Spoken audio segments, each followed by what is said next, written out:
ये कुछ ऐसे गाने हैं जिन्हें दिल टूटने वाले अपने दिल से लगा कर रखते हैं। पार्ट 2 और आखिरी वाला गाना तो ऐसा है जिसे हम अपनी क्रश को याद करके खूब रोते थे। तो सबसे पहले नंबर 5 पर है आदत। तो आदत सी है मुझको ऐसे जीने। नंबर 4 पर है मत आज मारे। तेरा ही साथ मांगना, तेरी ही बाह थामना मुझे। नंबर 3 पर है तेरा मेरा रिश्ता पुराना।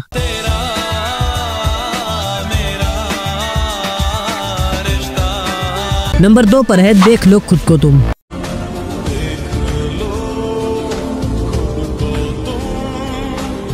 और आखिरी वाला गाना देखने से पहले अगर आपने भी किसी से सच्ची मोहब्बत की है तो वीडियो को लाइक और चैनल को सब्सक्राइब जरूर करें। लाइक और सब्सक्राइब वही करेगा जिसने कभी सच्चे दिल से मोहब्बत की हो और अभी तक उसी के लिए रो रहा हो। आप किसके लिए रोए थे कमेंट करके बताएं। तो नंबर 1 पर है तेरी यादों में से। तेरी यादों में खोया रहता हूँ, मुझको डसती